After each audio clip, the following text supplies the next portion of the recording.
तो देखिए, पिछली कक्षा में हम राजनीतिक आधुनिकीकरण के बारे में पढ़ रहे थे और राजनीतिक आधुनिकीकरण के हमने उपकरणों की चर्चा की थी। उसमें हमने पहला उपकरण पढ़ा था अभिजन वर्ग। किस प्रकार से राजनीतिक आधुनिकीकरण में अभिजन वर्ग जो है बहुत ही महत्वपूर्ण साधन है और किस प्रकार वो संख्या में अल्प होने के बावजूद भी राजनीतिक व्यवस्था में उनका महत्वपूर्ण प्रभाव होता है और वो पूरी तरह से जो है राजनीतिक क्षेत्र को पूरी तरह से प्रभावित करते हैं। अगला है बुद्धिजीवी वर्ग। तो देखिए, अगला उपकरण हम पढ़ते हैं बुद्धिजीवी वर्ग। बुद्धिजीवी वर्ग। तो देखिए, राजनीतिक आधुनिकीकरण का अगला जो उपकरण है वो है बुद्धिजीवी वर्ग। तो देखिए, प्रत्येक समाज में बुद्धिजीवी वर्ग होते हैं और बुद्धिजीवी वर्गों की भूमिका महत्वपूर्ण होती है। तो देखिए, प्रत्येक समाज में एक बुद्धिजीवी वर्ग होता है और उसकी मुख्य भूमिका होती है किस प्रकार से वो है आधुनिकीकरण की प्रक्रिया में सहायक होते हैं। उसके बारे में हम देखते हैं कि प्रत्येक समाज में जो है बुद्धिजीवी वर्ग होता है और यह है अपने समय के मूल्य और संस्थाओं की समीक्षा करके जो है परिवर्तनों के जो है महत्वपूर्ण सुझाव देता है। तो देखिए, प्रत्येक समाज में जो है बुद्धिजीवी वर्ग पाया जाता है। प्रत्येक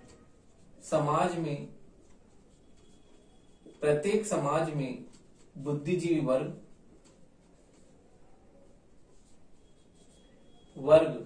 पाया जाता है और यह अपने समय के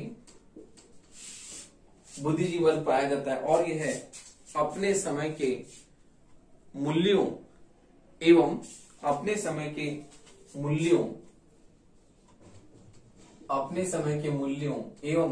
संस्थाओं की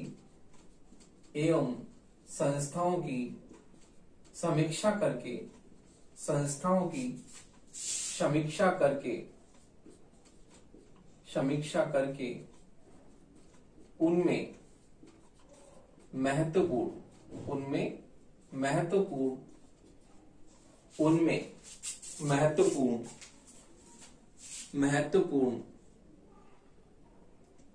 व विवेकपूर्ण सुझाव देता है। महत्वपूर्ण व विवेकपूर्ण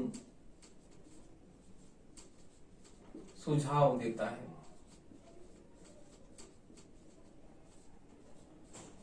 देखिए, राजनीतिक आधुनिकीकरण का जो दूसरा अभिकरण साधन है वो है बुद्धिजीवी वर्ग। प्रत्येक समाज में बुद्धिजीवी वर्ग पाया जाता है, ऐसा वर्ग जो कि चिंतन के स्तर पर जो है बहुत ही प्रबुद्ध होता है और उनका चिंतन समाज को किस प्रकार से एक नई दिशा देता है, क्योंकि उनमें चिंतन के स्तर पर, बौद्धिक स्तर पर इतने वो प्रखर होते हैं, इतने वो जो है तीव्र होती है उनकी बुद्धि कि किस प्रकार से समसामयिक विषयों के बारे में वो अपने सुझाव देते हैं, अपने समय के मूल्यों संस्थाओं की वो समीक्षा करके उनका मूल्यांकन करके किस प्रकार से वो एक नए विचारों को प्रस्तुत करते हैं, एक नए सुझाव देते हैं जो कि राजनीतिक व्यवस्था के लिए बहुत ही महत्वपूर्ण होते हैं। तो इस प्रकार हम देखते हैं कि जो बुद्धिजीवी वर्ग हैं वो भी राजनीतिक आधुनिकीकरण में अपनी महत्वपूर्ण भूमिका अदा करते हैं और किस प्रकार उनका चिंतन जो है समाज को एक नई दिशा प्रदान करता है। अगला है आर्थिक विकास। तो देखिए, आर्थिक विकास की हम बात करते हैं कि राजनीतिक व्यवस्था को आर्थिक विकास भी जो है एक महत्वपूर्ण गति प्रदान करता है। तो देखिए, आर्थिक विकास की हम बात करते हैं कि आर्थिक विकास जो है वो किस प्रकार से राजनीतिक व्यवस्था को जो है एक नए स्वरूप में किस प्रकार से उसका महत्वपूर्ण उसे परिवर्तित करता है, उसे गति प्रदान करता है। तो देखिए, आर्थिक विकास का ही महत्वपूर्ण जो है महत्व है। तो आर्थिक विकास का अर्थ है किसी राजनीतिक व्यवस्था में मौजूद एवं राजनीतिक व्यवस्था में मौजूद उत्पादन की तकनीक एवं किसी भी आर्थिक विकास का तात्पर्य है आर्थिक विकास का तात्पर्य है किसी भी राजनीतिक व्यवस्था में किसी भी राजनीतिक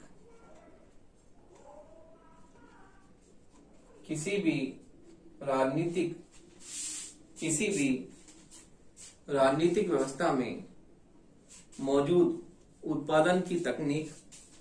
किसी भी राजनीतिक व्यवस्था में उत्पन्न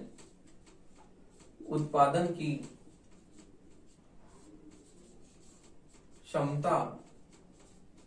एवं उत्पादन की क्षमता एवं उत्पादन की तकनीक उत्पादन की क्षमता किसी भी राजनीतिक व्यवस्था में उत्पन्न उत्पादन की तकनीक एवं उत्पादन की मात्रा उत्पादन की क्षमता नहीं सॉरी उत्पादन की मात्रा उत्पादन की मात्रा एवं उत्पादन की तकनीक से है उत्पादन की मात्रा एवं उत्पादन की तकनीक से है सरल शब्दों में आर्थिक विकास समाज के सरल शब्दों में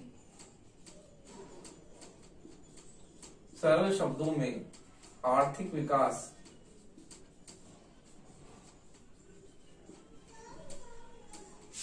सरल शब्दों में आर्थिक विकास समाज के औद्योगिकीकरण समाज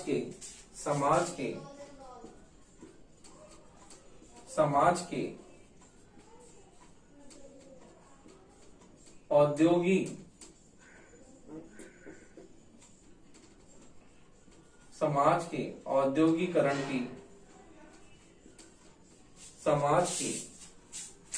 औद्योगिकरण की अवस्था को बताता है औद्योगिकरण की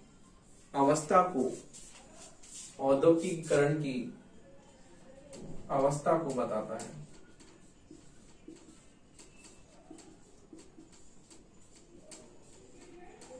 तो देखिए आर्थिक विकास समाज के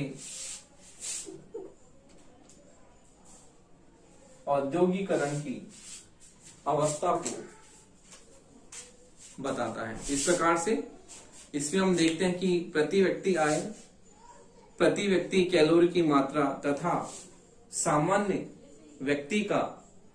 जो जीवन है उसकी बात हम करते हैं कि सामान्य व्यक्ति का जीवन किस प्रकार से जो है चलता है,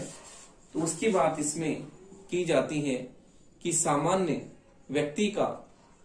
जो जीवन है किस प्रकार उसको ये प्रभावित करता है। सामान्य व्यक्ति के जीवन स्तर को इसमें शामिल किया जाता है।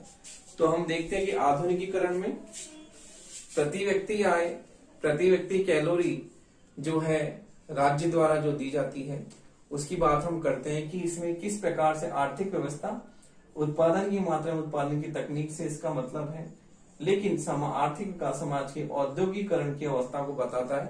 कि इसमें हम देखते हैं आर्थिक व्यवस्था में प्रति व्यक्ति आय, प्रति व्यक्ति कैलोरी इन सब की बात करते हैं कि समाज में किस प्रकार से जो है व्यक्ति के आर्थिक अवस्था में क्या सुधार किया जा रहा है उसकी बात हम करते हैं कि प्रति व्यक्ति आय क्या है, कैलोरी क्या दी जाती है, प्रति व्यक्ति कैलोरी की बात हम करते हैं। तो इस प्रकार राज्य द्वारा व्यक्ति के आर्थिक जीवन स्तर को किस प्रकार से सुधारने का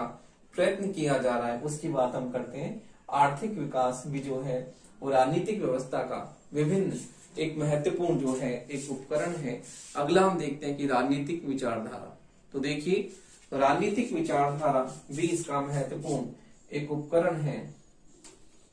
राजनीतिक विचारधारा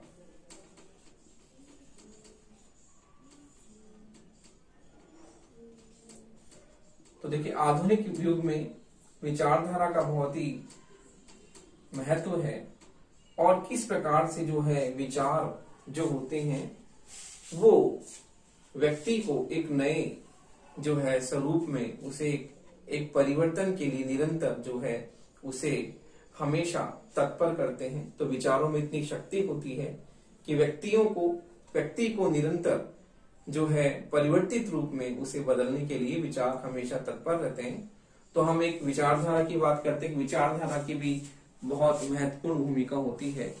और विचारधारा राजनीतिक आधुनिकीकरण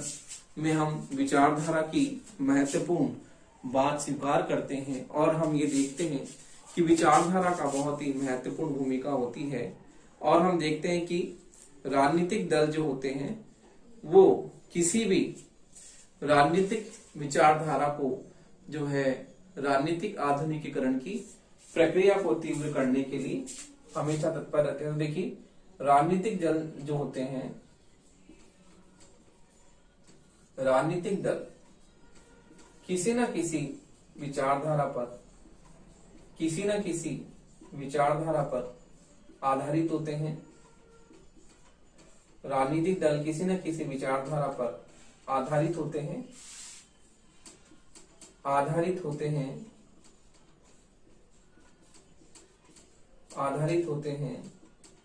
और निरंतर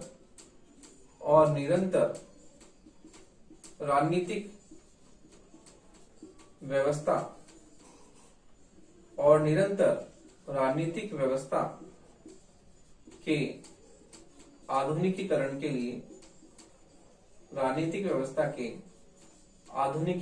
लिए तत्पर रहते हैं।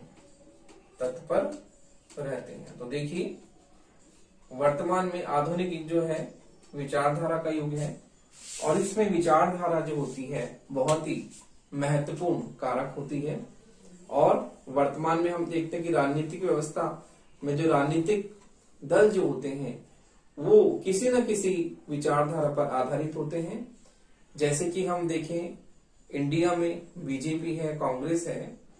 अन्य जो और भी बसपा, सपा, अन्य मैं आपको उदाहरण दे रहा हूं कि ये दल जो हैं किसी न किसी विचारधारा पर आधारित होते हैं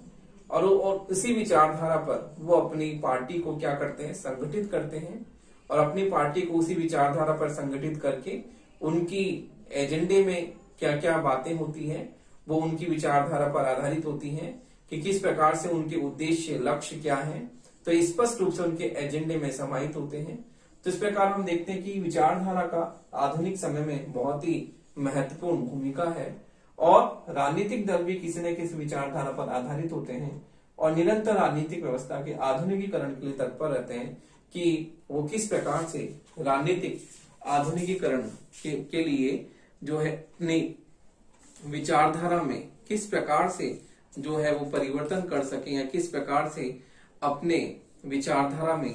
परिवर्तन को समाहित कर सकें। तो देखिए अगला जो हम देखते हैं अभिकरण, वो देखते हैं अगला अभिकरण है संचार के साधन। तो देखिए संचार के साधन जो है वो भी बहुत महत्वपूर्ण होते हैं। देखिए संचार के साधन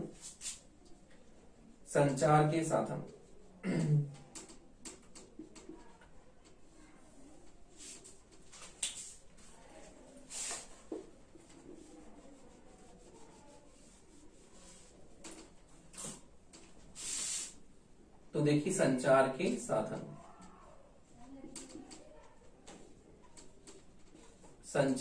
साधन तो देखिए प्रेस, रेडियो, समाचार पत्र, प्रेस, रेडियो, समाचार पत्र, प्रेस, रेडियो, समाचार पत्र, cinema, Doordarshan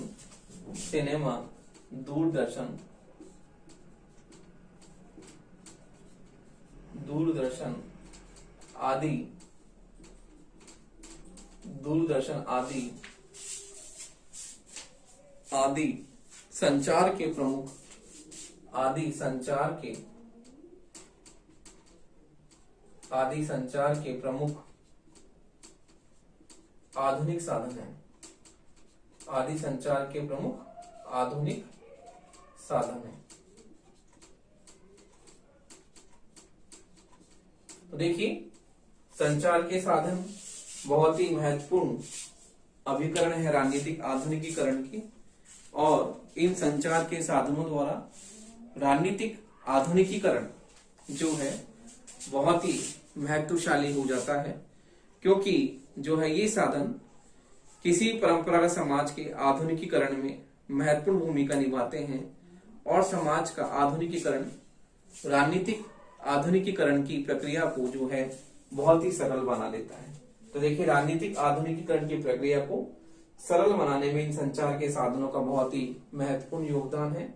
press, radio, media, समाचार पत्र, सिनेमा, दूरदर्शन आदि जो संचार के साधन हैं वो राजनीतिक आधुनिकीकरण को बहुत ही सरलीकृत बना देते हैं और इनकी महत्वपूर्ण भूमिका होती है। तो देखिए, इन संचार के साधनों का प्रयोग करके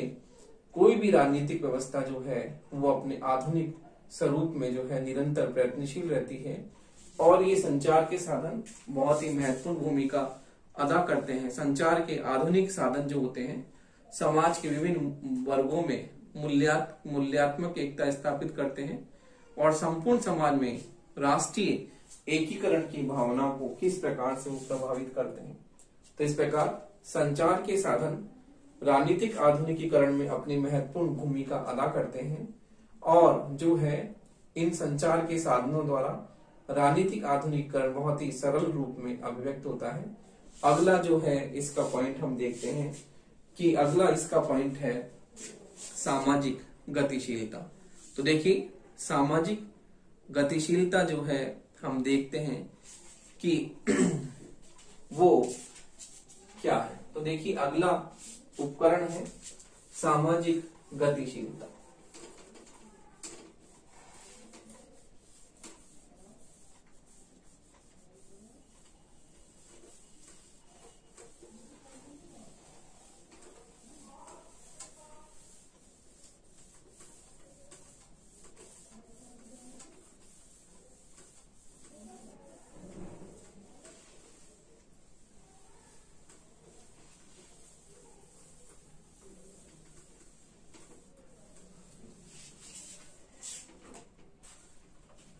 देखिए, अब अगला उपकरण है सामाजिक गतिशीलता।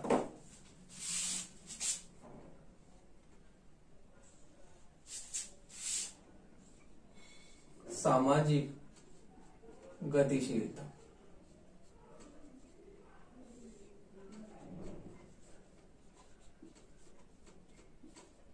सामाजिक गतिशीलता देखिए, सामाजिक गतिशीलता वो भी महत्वपूर्ण कारक है, और किस प्रकार से हम किसी भी देश में आर्थिक विकास के परिणाम स्वरूप समाज की भौतिक परिस्थितियों में महत्वपूर्ण परिवर्तन होते हैं। तो देखिए, आर्थिक विकास के परिणाम स्वरूप जो है हम देखते हैं कि आर्थिक विकास किस प्रकार से सामाजिक आर्थिक विकास के परिणाम स्वरूप आर्थिक विकास के परिणाम स्वरूप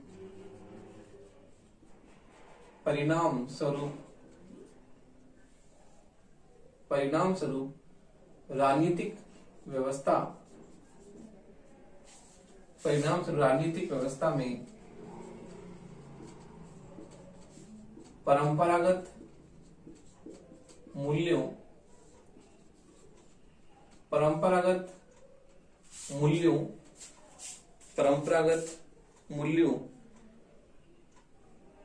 की तथा परंपरागत मूल्यों पर नए मूल्यों की स्थापना परंपरागत मूल्यों पर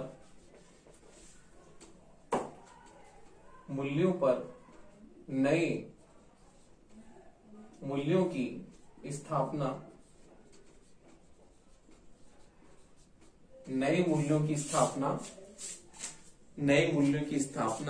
तथा परंपरागत समूहों पर व्यावसायिक व ऐच्छिक समूहों की तथा परंपरागत समूहों पर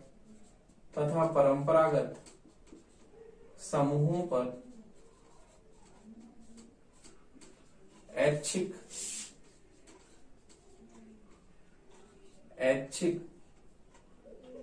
परंपरागत समूहों पर ऐच्छिक तथा दबाव समूहों की ऐच्छिक तथा दबाव समूहों की ऐच्छिक तथा परंपरागत समूहों पर ऐच्छिक तथा व्यवसायिक समूह, दबाव नहीं सॉरी, व्यवसायिक समूहों की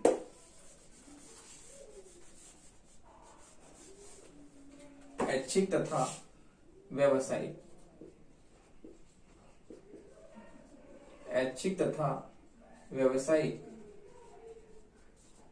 समूहों की ऐच्छिक तथा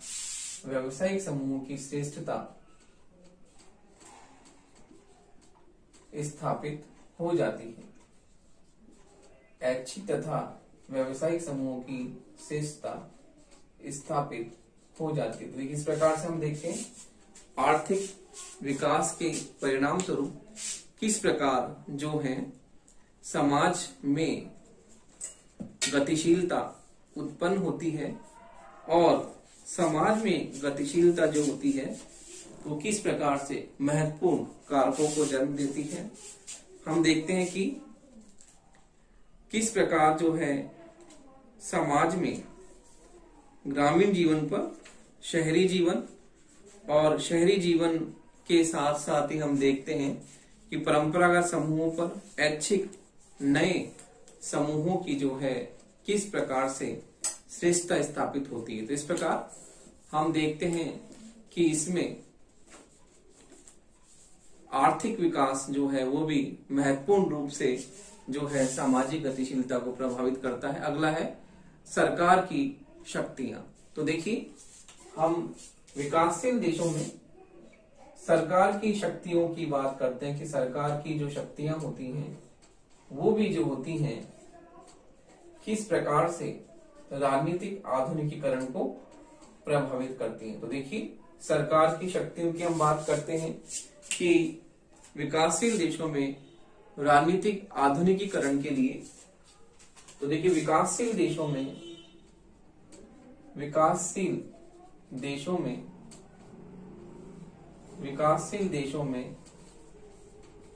राजनीतिक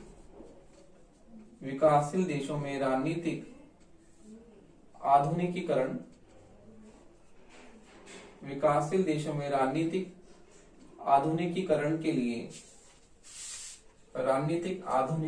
के लिए सरकार की शक्तियों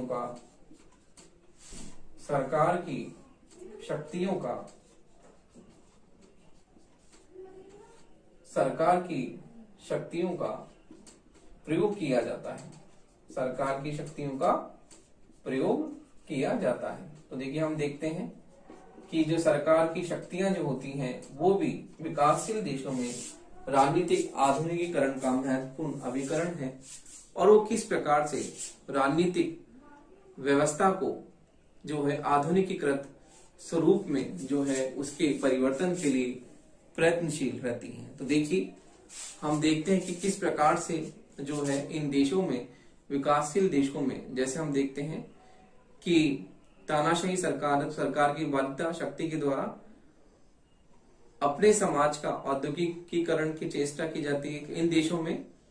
हम देखते हैं सामाजिक कुरीतियों के अंत तथा शिक्षा के प्रसार के लिए जो है दंडात्मक साधन का प्रयोग किया जाता है। तो देखिए विकासशील देशों में हम देखते हैं कि राजनीतिक आधुनिकीकरण के लिए जैसे शिक्षा के प्रसार के लिए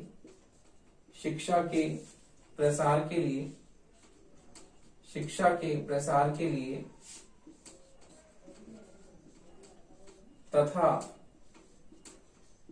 सामाजिक कुरीतियों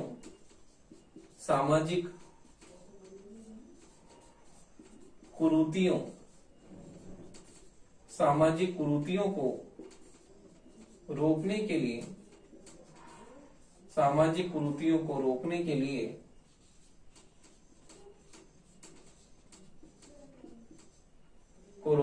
लिए सरकार की कुरीतियों को रोकने के लिए सरकार की दंडात्मक शक्ति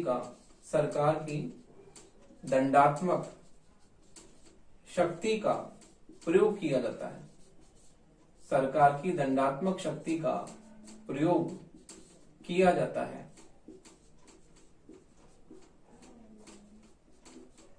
देखिए, इस प्रकार से हम देखते हैं कि राजनीतिक आधुनिकीकरण,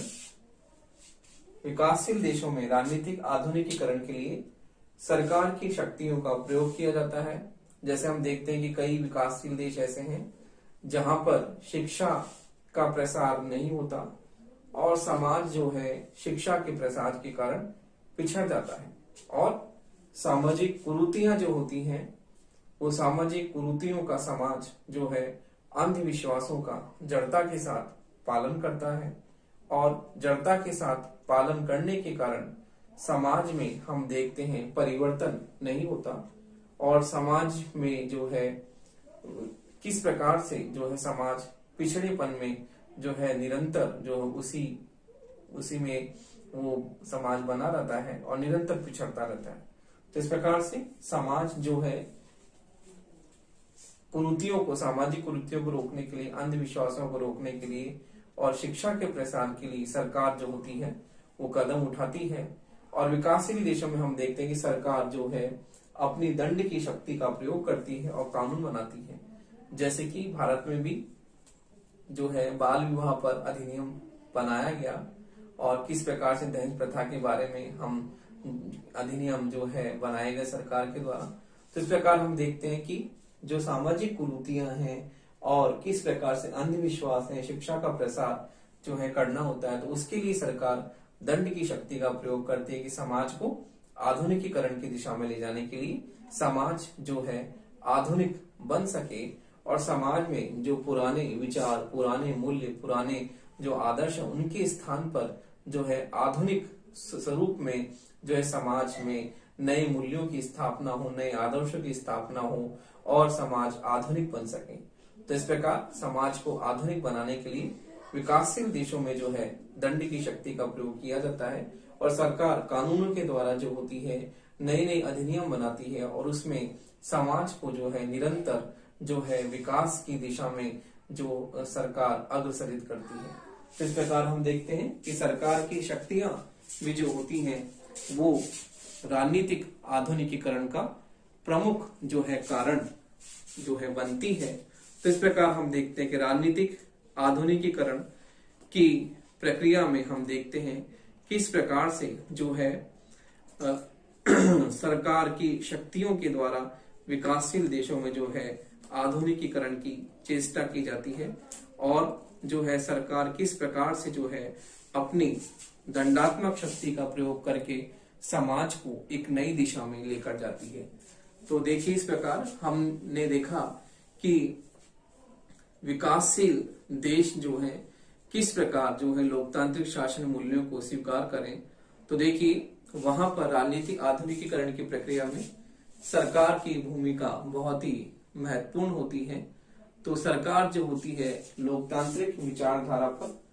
आधारित होने के कारण वो इन प्रयासों को करती है, और हम देखते हैं कि कहीं पर डिक्टेटरशिप है, तानाशाही व्यवस्था है, तो वहां पर भी जो होती है जनता जो होती है किस प्रकार से जो है परिवर्तन करती है, और सरकार का तख्ता पलट करके लोकतांत्रिक मूल्यों और लोकतांत्रिक आदर्शों पर आधारित जो है नई राजनीतिक व्यवस्था को क्या करती है, उसकी संरचना करती है। तो देखिए, इस प्रकार से राजनीतिक आधुनिकीकरण के विभिन्न उपकरण, विभिन्न साधन हमने पढ़े, और ये राजनीतिक आधुनिकीकरण को पूरी तरह से जो है उसे आधुनिक रूप में बनाने के लिए इन अभिकरणों का महत्वपूर्ण जो है योगदान है, और इन अभिकरणों की जो हम देखते हैं महत्व बहुत ही ज्यादा है, क्योंकि किसी भी विकासशील देश की राजनीतिक व्यवस्था इन अभिकरणों के आधार पर इन उपकरणों के आधार पर, इन साधनों के द्वारा हम किसी भी देश की विकासशील देश की राजनीतिक व्यवस्था को जो है विकसित और आधुनिकीकरण से युक्त उसे आधुनिकीकरण की ओर लेकर जा सकते हैं। तो इस प्रकार राजनीतिक आधुनिकीकरण के ये विभिन्न उपकरण जो होते हैं बहुत ही महत्वपूर्ण हैं, और इन उपकरणों के द्वारा जो है हम देखते हैं किस प्रकार से जो है विकासशील देश की राजनीतिक व्यवस्था जो है विकसित समाज की राजनीतिक व्यवस्था में जो है निरंतर परिवर्तन के लिए प्रयत्नशील रहती है, और इन उपकरणों का जो है